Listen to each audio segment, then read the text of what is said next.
just the other day, I listed a place on a Wednesday, and then I showed it Saturday, Sunday. I had offers come in on Tuesday. I had about 500 people come through the open house, and the place went for $150,000 over asking in 6 days. What's going on, guys? Austin Zabak here with another video, and today we're going to be interviewing somebody that is a very special guest. Okay, he's going to be a lot of fun to talk to, just chat with. He's actually a real estate agent in Vancouver, which is super cool. Okay, and he's absolutely just crushing it out there. And we were talking a little bit before the show about just like the real estate market in Vancouver, and he recently made, I don't know how recently, we'll jump into it in a little while, but he recently made a brokerage change. And, we're actually now at the same brokerage. So he's all the way in Vancouver. I'm all the way in Arizona. We are at the same brokerage, though. So a lot of synergy here. And I'm just excited to just kind of chop it up, man. And I really appreciate you being on the show. Yeah, so, thanks for having me, man. I really appreciate it. Connor McGowan, Kay. And I'm going to link all of his information down below. And, dude, so how old are you, man? I'm 27 now. 27, okay. 27. So you're a year older than me, man. Oh, really? Yeah. I'm 26. Damn. Yeah. When did you turn 27?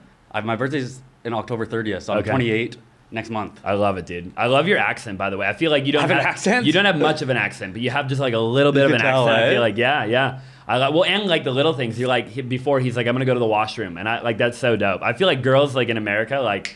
Just they love that. Oh yeah, what do you guys call it? Bathroom here or what? Yeah, like restroom, bathroom. Yeah, like if I said I'm going to the washroom, I feel like people would be like, you're an idiot. Like, you know what I mean? I don't know, but dude, I love it, man. So you're in Vancouver. So were you born and raised in Vancouver? Or? Yeah, just outside of Vancouver, like 30 minutes outside Vancouver. Like a small town out there. Yeah. Okay. Well, it's a bigger town, but yeah. Is it? Okay. I've never been, so I've heard amazing things. The real estate market's on fire. Oh yeah. I follow a bunch of people out there. So when did you get into real estate then? So I actually applied for my course in 2016. No way. And then school wasn't necessarily my strong suit, and I never ended up getting through the course. And then when COVID hit, I was in the life insurance industry before, and the company kind of shut down for a bit. And then I was like, you know what, I'm gonna re-sign up for this course. So I've only been in the industry for like 6-7 months now. Wow. That's awesome, man. So that's kind of interesting. I like that. So, there's a lot of people. I feel like the life insurance industry has kind of been blowing up lately. Mm-hmm. A lot of people are doing it. We've got some mutual friends that do life insurance. Good industry from what I know, from what I can tell. I don't know much about it, obviously. Mm-hmm. Do you like the real estate industry better than the life insurance industry? Just like looking at it, like just comparing the two? So the real estate or the life insurance industry, it's a great industry. There's like tons of money to be made in that industry. You can help a lot of people in that industry, but I just wasn't passionate about it. It wasn't what I wanted to do. Yeah. Whereas the real estate industry is something that I always wanted to do. Mm-hmm. So for me, even the ups and downs in the real estate industry is a lot more worth it to me because I have a lot more passion to it. Got it. Yeah, it makes all the sense in the world. It's a totally different sale at the end of the day. You're selling somebody, they're both important, obviously, especially like you said, life insurance is really important, but, when you're selling, I feel like, well, here's one way to look at it. When you're selling somebody life insurance, it's almost kind of depressing, right? Because you're really like planning for like death, essentially, right? In a weird way. Mm-hmm. And then when you're selling somebody a house, it's very exciting. Yeah, it's complete opposite. Complete opposite. It's like, and so I feel like, you can get more like, I don't know, just get more excited in the real estate industry. Yeah, so insurance is obviously a sale that's based mainly on fear. Yeah. Right? So it is a lot of, the only time people really think about life insurance is when I'm in front of them or when it's too late. Right? So it wasn't necessarily, like you mentioned, it's not a very exciting product. Whereas when you're buying someone's first home or when you're selling someone's home for $150,000 over ask, they're getting a lot more excited than when they're buying a $150 insurance policy. Yeah, it's true. I literally never thought about it that way. But there's obviously money to be made in both and that sort of thing. But like you said, you have to be passionate about what you're doing, I think. Exactly. And you got to enjoy what you're doing. So you obviously then went back. You ended up getting your license during COVID, right? Yeah. And that you just passed on the first try or what? Yeah, I did. Okay. So and it's weird getting your license during COVID because obviously there was like social distancing. It was a completely different market. It's not like open houses. It's all private showings. We couldn't do anything like that. So it was a weird time to get into the industry. But yeah. Back to what you said, I did pass my first try. Really? How many hours of schooling is it in Vancouver to get your real estate license? The process is a long process. Really? But the schooling is 10 weeks, so you're allowed to do 2 assignments a week. But it's all based on your own time. So it could be, some people take years. I think I passed it in 3 or 4 months. Got it. Okay. So there's not a specific amount of time then that you have to dedicate to the particular thing. No. It's just more of whenever you get through the information. Yeah, exactly. Then you're able to test and you're able to do it. Yeah, so there's 20 assignments and you're allowed doing 2 assignments a week. Okay. And then you got to book your exam, which takes like 2 months, and then there's a lot of waiting periods in Sure. between, so it takes a long time. Yep. But yeah, so I passed it in like I mentioned, I think 3-4 months. Okay. So it does sound like a little bit of a longer process thing, because I mean, technically we could actually, here in Arizona, we could get, you could do what they call like the 9-day crash course, which is like 9 days for 10 hours a day. And then you could theoretically take your test on the 10th day. Yeah. And so I think when I got my real estate license, because I sat down with a mentor of mine and he's like, you got to go get your license, whatever. And so it just so happened I met with him on a Sunday. And then I came home, I looked, this is way before COVID, obviously. And I looked and I was like, oh, they had the 9-day crash on a Monday, like that following Monday. Oh, really? Yes, I signed up for it. And then by the next Thursday, because it was like Monday through Friday and then Monday through Thursday the second week, right? So by that next Thursday, I was done with schooling. I took my test Friday and failed, which is fine because I was waiting for my fingerprint card to come back. And then I took the test again Monday and passed. So that following, like 2 Mondays later, I was a real estate agent. Oh yeah, you can't do that in Vancouver. Yeah. It's a long process, and there's like mandatory courses you got to take after, and there was like a 2 or 3 month wait for the course to take. So it was like, and that course is only 2 weeks, so it was almost like a year process. Wow. Year That's process. insane, man. That's insane. I can imagine Americans are. I see that we would be the ones to And with insurance too, it was the same thing. Like the people that I know for the insurance industry down here, they were able to take a test like right away, whereas in Vancouver it took months to pass. Yeah. Well, it's on your own time. I guess some people passed very quickly, but I know it's a lot easier to get licensed and stuff down here than it is up there. I can imagine. Yeah, I feel like that might be a pro. I think I've always complained that the barrier of entry to real estate might be like way too low, especially here in America, right? Like, and specifically even Arizona. I know every state is a little bit different. They're all pretty freaking easy from what I've heard, but. It's a pretty low barrier of entry in the grand scheme of things, right? I mean, the fact that I was able to get my license in 2 weeks and I'm able to sell somebody's most expensive asset potentially, right? It's crazy. I mean, dude, I think it's like 5,000 hours of barber school to cut my hair. Exactly. And people like you mentioned, someone could have no idea anything about the real estate industry, Right. and then just pass the course and just be selling someone's, like you mentioned, like a big prize, like their most valued possession. Literally. I mean, for most people, it's the most expensive asset that they'll ever own, in their entire life. And now you're representing them on that. 9 days later. Right. Like, it's just insane, So that's interesting, man. So, okay, so you got your license. So what do you do? What's your day-to-day kind of look like now? Are you focused on selling, are you kind of trying to tap into the luxury market? I mean, how's the market out there? Is it more luxury high-end? Is it more like, what does it look like? So the market out there right now is insane. Okay. So they've got very, very limited inventory out there. So there's like houses are every day they're listed on the market, they're selling in days. So like just the other day, I listed a place on a Wednesday, and then I showed it Saturday, Sunday. And then I had offers come in on Tuesday, and I had 22 offers. I had about 500 people come through the open house, and the place went for $150,000 over asking in 6 days. Wow. In a situation like that, are they waiving the appraisal contingencies? Oh, yeah. All of it's waived, right? Yeah, so there's just a big X through all the subjects. Yeah. So 0 subjects. They're just like, okay, it was a cash, I'd imagine? Yeah, just a cash deal. What price point was that? And that's at 1.5 mil. Wow. 1.5, 150K over list. So I listed it at 1.399 and I sold it for 1.55. In a matter of like a weekend, pretty much. Yeah. 2 days. Yeah, that's insane. So the market's pretty similar down here, I just sold one in Gilbert, which is like East Valley, Arizona, for 2.3 and some change. And I listed it for 2,295. So it went over list, wave appraisal, the whole 9 yards, in a matter of about 48 hours, about the same thing, for a 2 point, whatever. So I feel like the market is just crazy everywhere, right? Is there a big lack of supply in Vancouver right now? Yeah, there is. Is so there? Very limited supply. Yeah. And then, so like the price range that are turning over really, really fast is like that 1 to 1.5 million in the area that I'm working in. That's what's flipping over. Yep. So there is some of the more luxury stuff that sits on the market a little longer. That's like the 5 million stuff. Yeah. And condos as well. But like the 1 to 1.5 million, that's just turning over. Really? That's insane, man. And you're saying like that's just like typically like a couple bedrooms, maybe like a little studio. So the place that I sold was about like 3,500 square feet. Okay. And a lot of people in the area that I work with, they all want suites to rent out down below. So it'll be like a 3-bedroom, 2-bath upstairs, and then like maybe a 2-bedroom suite with 1 bath below. Let's show. I'm gonna show the YouTube right now. We'll show you guys on the screen what he's talking about. We'll get at the end of the podcast. We'll get some pictures from you, and we'll show them on the screen. Yeah. Because I'm curious to like look at like what the real estate looks like out there compared to here. You know. That's really interesting, man. So that's kind of your target market now, right? Yeah. And that's what you're focused on. What would you say like your day-to-day looks like in terms of like what is your kind of action plan on you work because you're on a team, correct? I've got a business partner, so we're not necessarily, we have our own team. But Got it. Okay, very cool. And what does that relationship look like? And then like so I guess we can even back up a little bit. Because you were with ReMax, right? When you initially got started, correct? Yeah.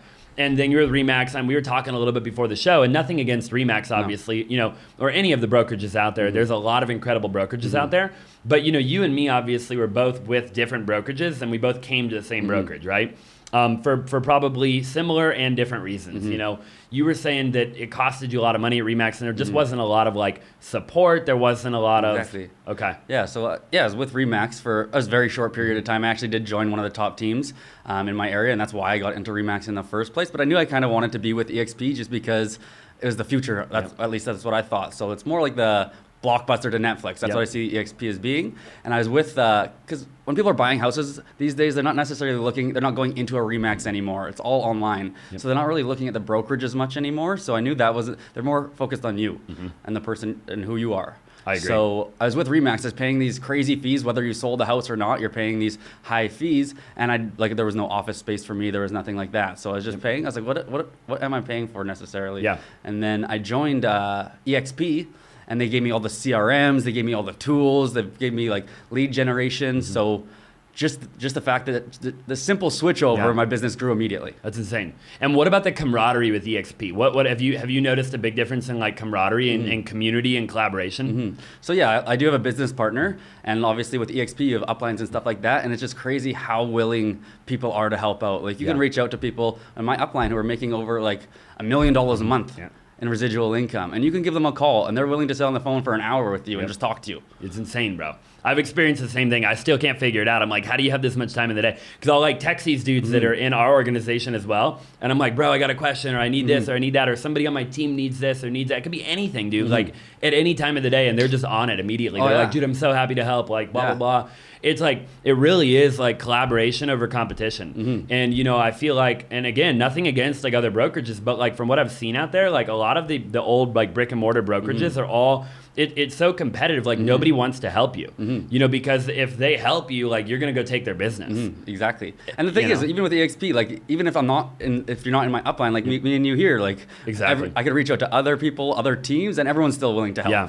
It's a crazy, like, it's almost like an energy that they have about them and like a vibration that everybody kind of moves with the same kind of thought in mind and the same ultimate vision in mind. You know, it's very, dude, even I was like, it was Sunday of last week, and I was in like a really weird situation with one of my deals. And we have, I don't know what your like broker situation, like, so with EXP, you have multiple brokers like per region. So we have 4 full-time brokers, okay, in I think in Arizona, right? Yeah.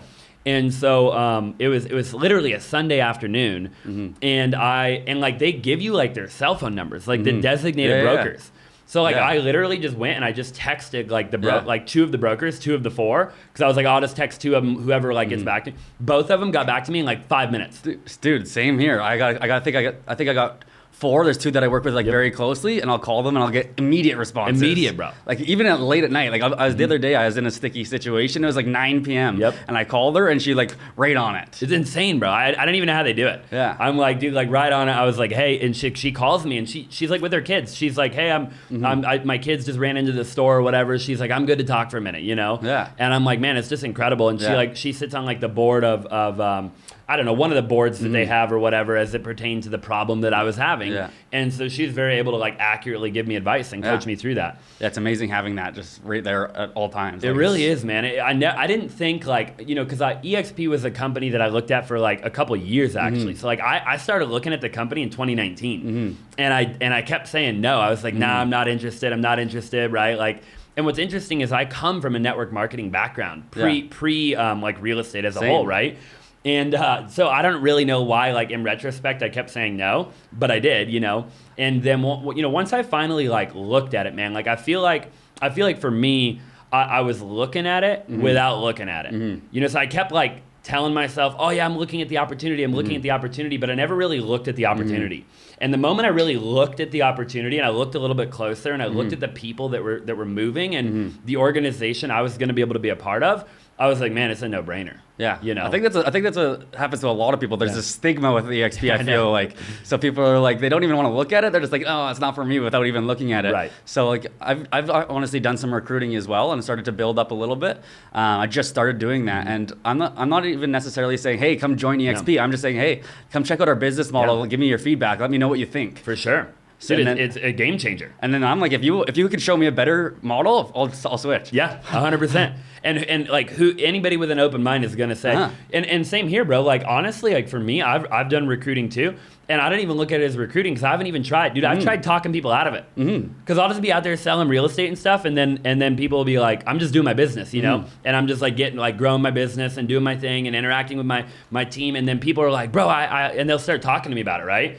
And I'm like, yeah, like what? And then and then they keep pestering me. It's like the other way around. I'm like, dude, I'll get you on the phone with somebody, you know.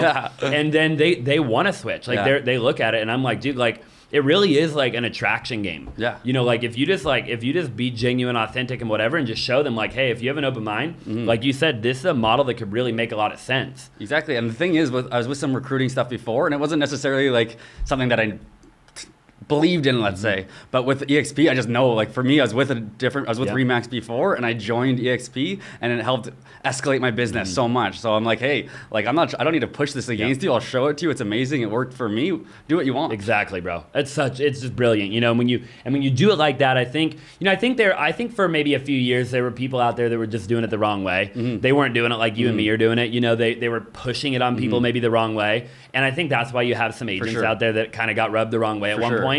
And I think it's just going to take eventually somebody like you or me just having another conversation with them and just saying, hey, why don't you just take a look? You know, don't feel there's no pressure, no nothing. Like if you're happy, like that's amazing. Like we want you to be happy, right? But just look at it. You know, the last thing I want to do is you not to look at it and then be mad at me that I didn't show it. Exactly. You know? And I feel like every day is a learning day. Even like I'd love to see what other brokerages are doing, just to see what else is out there. Like even whether I'm going to join or not, I just know, just my own knowledge, to see what else is out there and what other people are doing. 100%. And like maybe you could learn a lot from seeing what they're doing. Maybe it'll impact your business whether you join EXP or not. Absolutely, dude. I love it. And like Oprah Winfrey says, your mind's like a parachute. If it ain't open, it don't work, right? Exactly. You know? So I love it, man. So you jumped over there, and then now you got your partner, right? Yeah. And you're doing that. And so now what do you kind of focus like?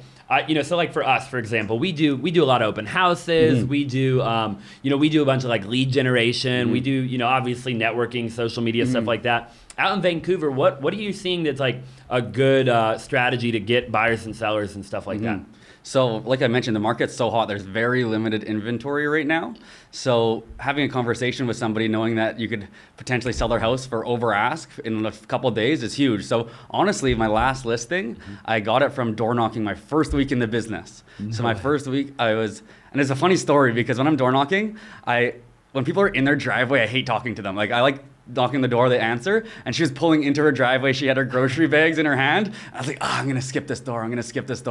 And then she looked at me. I was like, I'm going to do it, I guess. I was like, hey. And then I just had a conversation with her, and I consistently follow up. She's like, I'm thinking about making the move. Who knows when, but yeah, I'm thinking about it. Yeah. So I was like, okay. And then I just followed up on a consistent basis, like every week. And then just 6 months later, I gave her a call and went to voicemail. I was like, okay. Yep. And then she gave me a call back the next day, and she's like, hey, Connor, I'm ready to list my home. Oh, my gosh. And I was like, wow. Amazing. Yeah. And then from that, I've honestly got, because of my signs out there, so I have leave some brochures in there. I got a call just the other day saying, hey, Connor, I saw your sign. I want to list my home right in the same neighborhood. So I've door knocked that neighborhood like 4 or 5 times now, so people start knowing me by name. 100%. But yeah, so that's what I'm doing. I like door knocking. That's how I got a couple of my leads. But I also do my sphere. I hit up all the people in my sphere. That's it's so simple. You know what I mean? Like you just went out and like just did it. You know, you just did the work. You just are talking to people. You know, I did a Zoom call with my team this morning, and I'm like, guys, like just get out there and like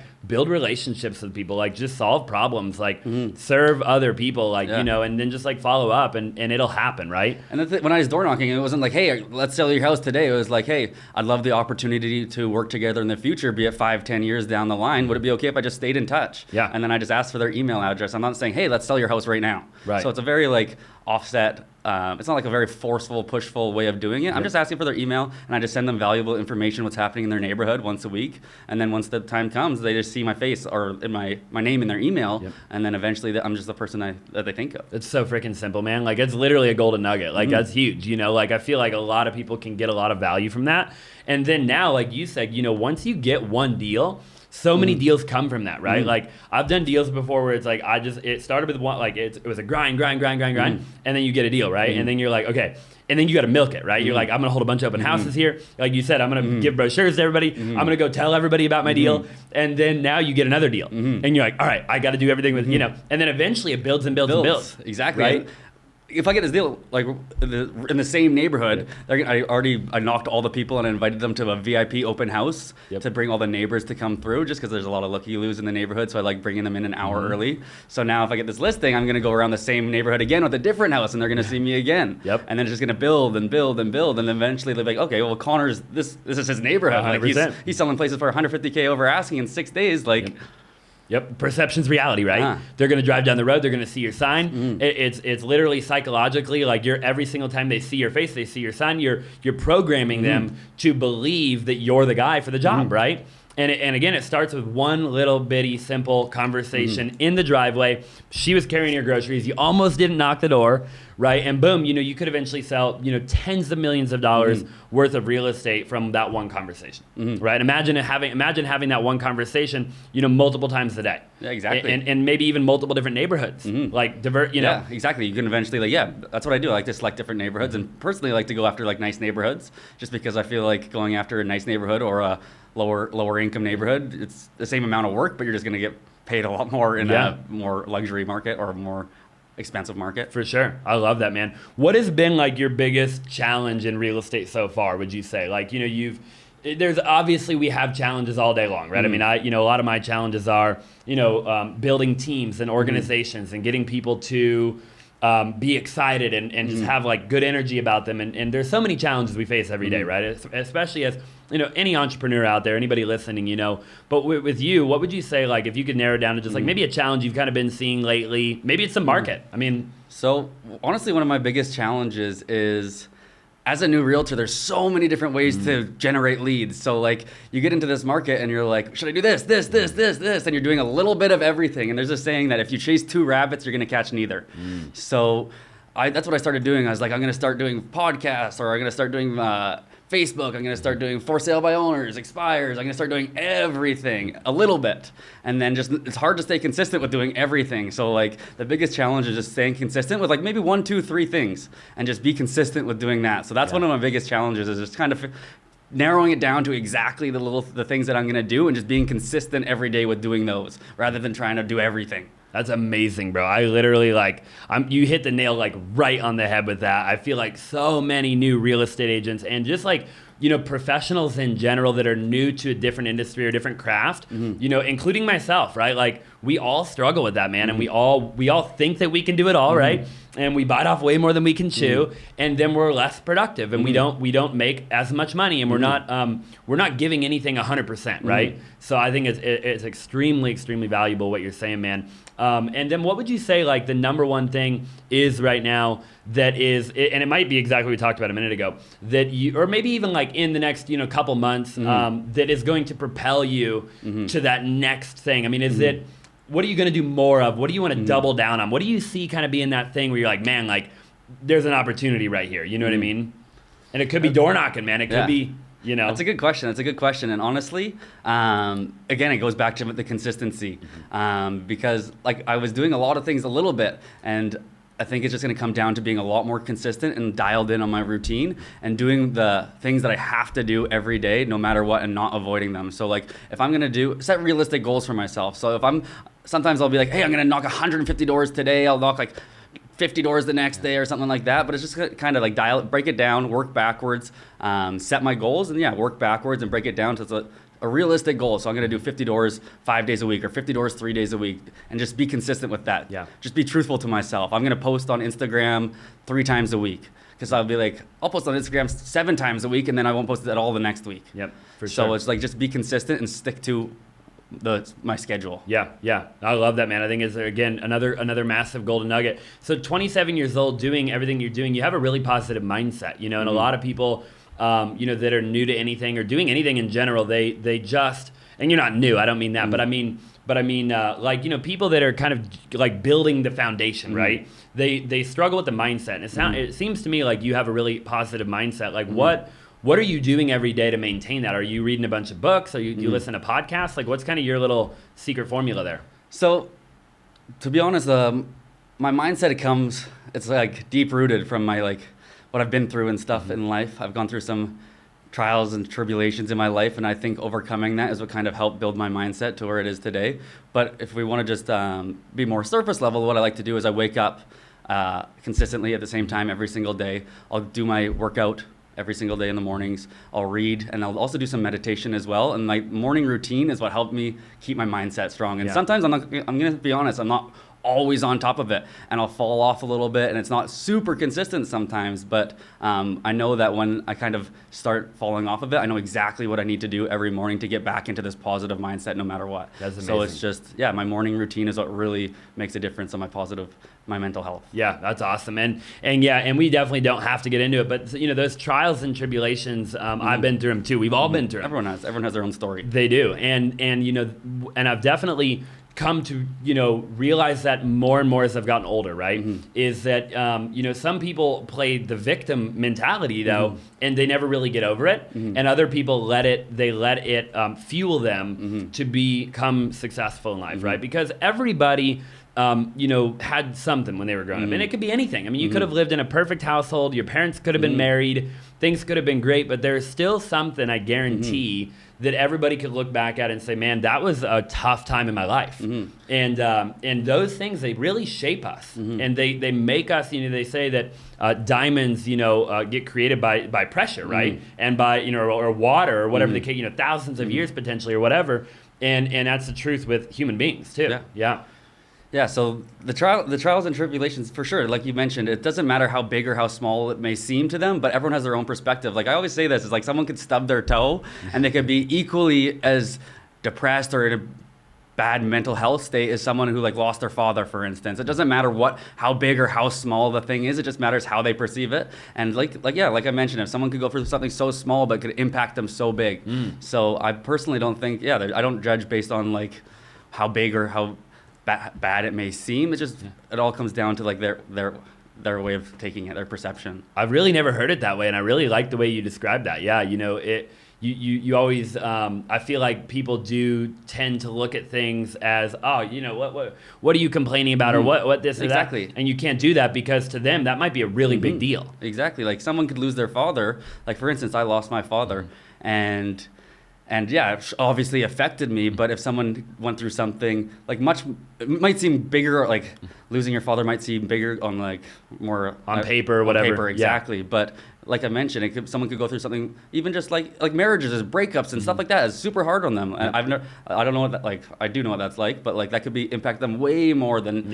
So I don't judge based on what the experience may be, whether it seems bigger on paper. So yeah, that's awesome. What are a couple things? I mean, I know the obvious, right? You know, they make, you know, those trials and tribulations.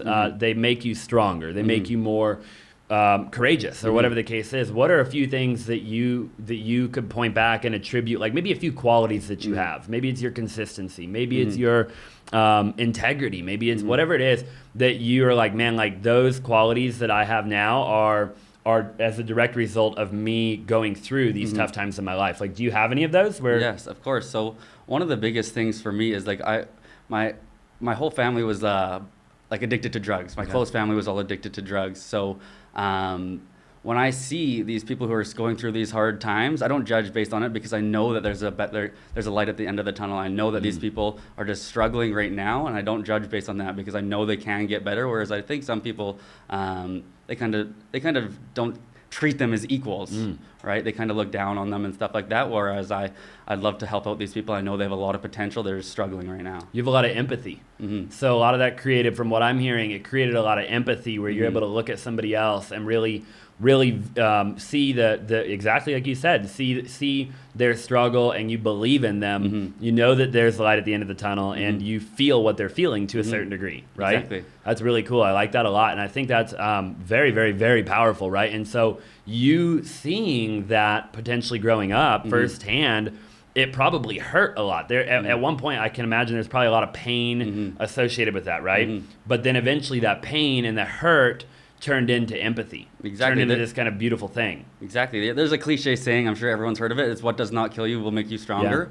And that's like my mantra. I live by that. I believe it's very true. Yeah. So what does not kill you does make you stronger for sure. That's awesome. So yeah, anybody going through anything right now, understand that there's always a light at the end of the tunnel, right? There's always, and the reality of it too is that we never stop going through stuff, right? You're right now, if we were being honest, you're going through stuff, I'm going through stuff, right? It's become powerful now because when I see someone going through something, it's like a prime example. I know that there's a light. I know that they can get better, and I like being able to show them just like what I've been through. I like to be able to show them that what I've been through, I'm genuinely happy now. So I know that there is a chance for them, and that's my goal, is to be able to help people that have gone through these things.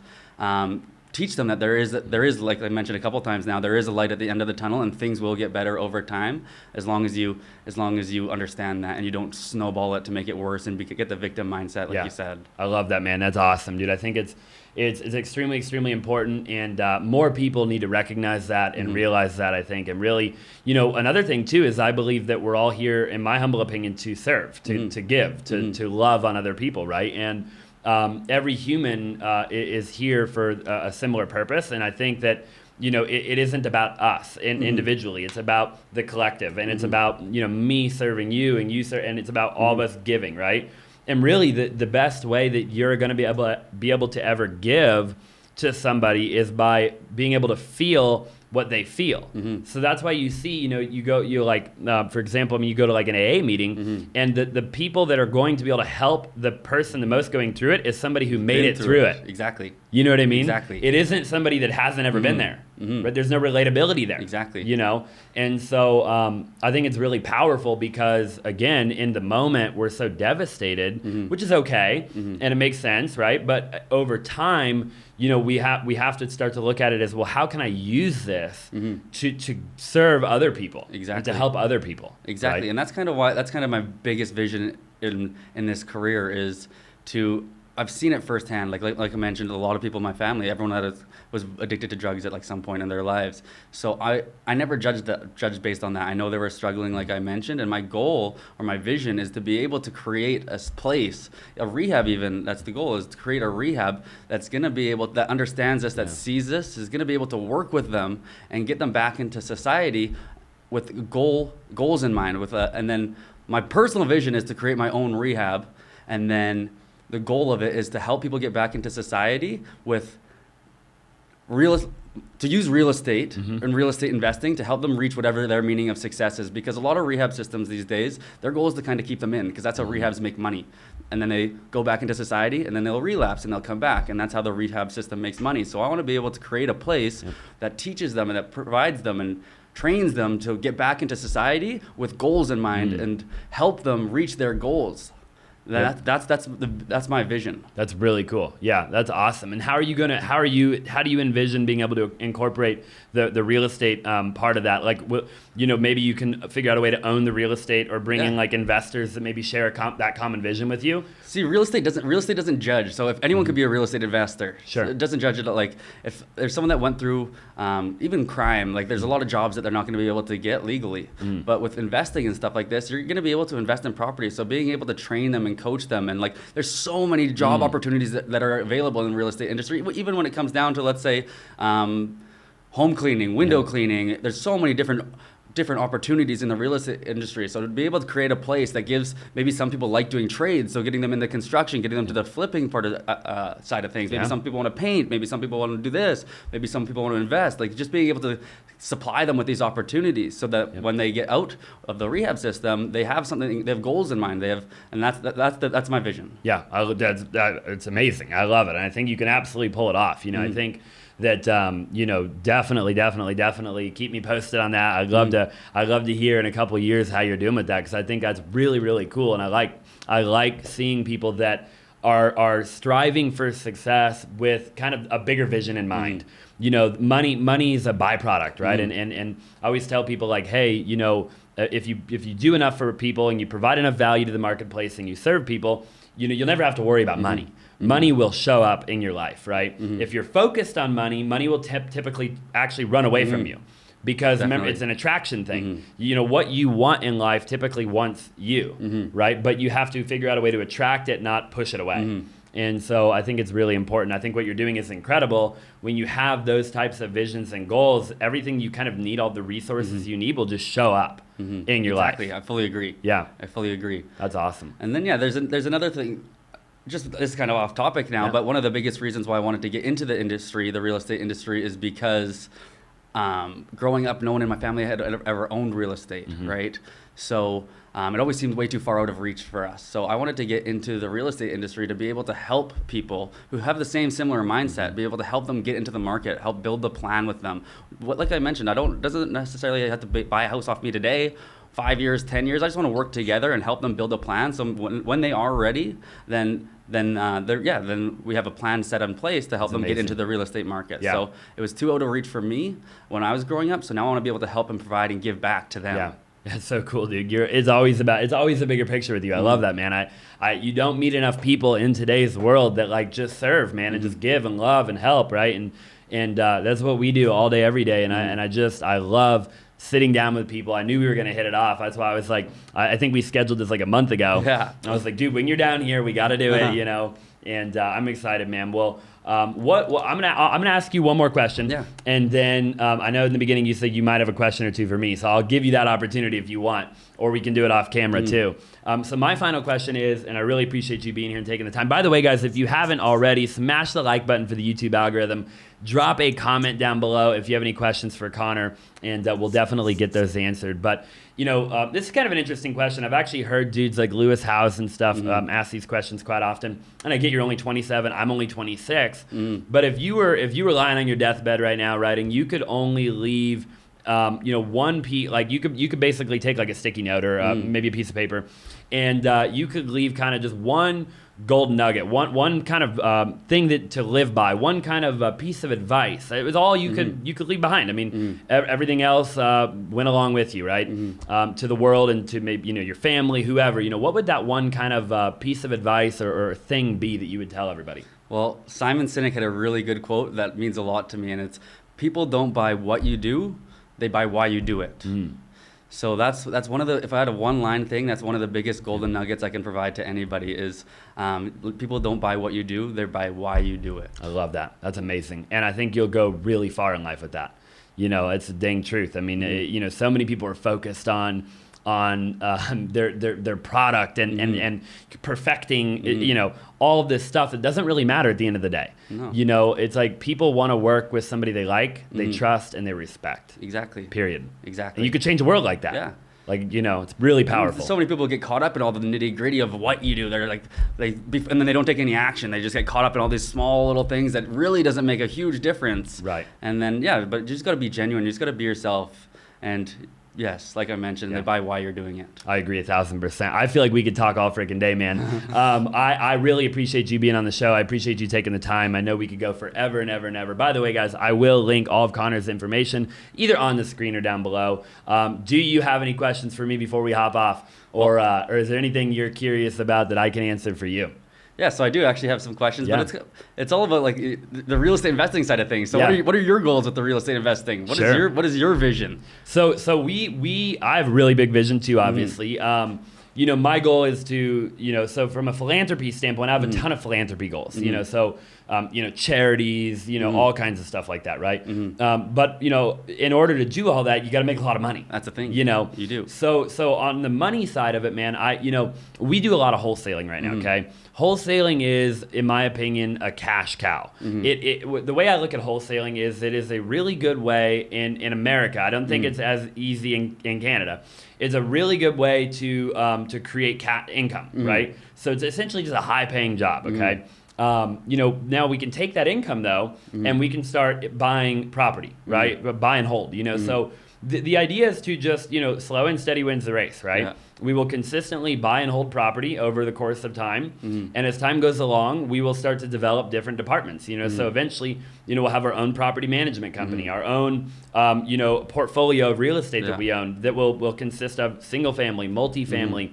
Then eventually we'll do our own development. We'll have a development division, and we'll have, all these different divisions of the real estate kind of industry where it just kind of gets bigger and bigger and bigger until, you start the philanthropy, and then you start to really do the things that I believe we're all put on earth to do, which is in some way, shape, or form, like impact the world. Exactly. Right? And so I love real estate investing, man, because I feel like that, similar to what you said, first of all, I love the way you said it, like real estate doesn't judge. And I like that a lot, right? Because I know a bunch of dudes in real estate that they don't have the best background. They don't have the best upbringing. They have some stuff on their record, and they're multimillionaires as a result of real estate, right? So I think that's obviously really cool. Another thing I think is really cool is the amount of ways that you can make money in real estate is limitless. It's insane, yeah. It's insanity, bro. Yeah. And I think people don't quite understand that. It's like, hey, if you just get started, become an agent, wholesale, do whatever you can do to get your foot in the door. There's so many paths it takes you on, yeah. Right, and then just learn and grow and get around good people and then work hard, and over time, the doors will start to open. And as the doors open, you can, if you are smart with your money and everything like that, you can invest and you can do different things. And look, anybody, in my opinion, can become a multi-millionaire. I believe people that work a normal 9-to-5 job can become a multi-millionaire. It's simply just about doing the right thing when you make your money.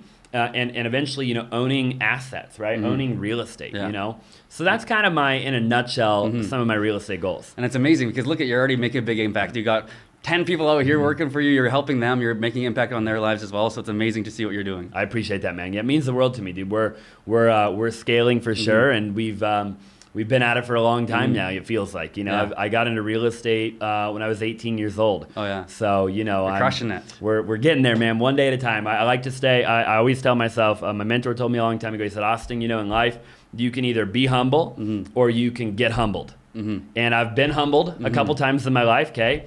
And so now I try to operate with total humility, which is a really fine line because being a good marketer requires you to walk a fine line, right? I know. Where, in order to get people's attention nowadays, you got to be flashy and the whole nine. It's hard. It's hard. It's an ego thing. It's hard to walk that fine line. I know, right? So I gotta figure out a way. Every day I'm trying to figure out, I got to be humble, but I got to be a good marketer at the same time, I know. I struggle with that as well. It's a hard, like you mentioned, it's a fine line to walk. It is. And I believe it's doable, but it's you got to be like Johnny Cash. You got to just walk the line. You know what I mean?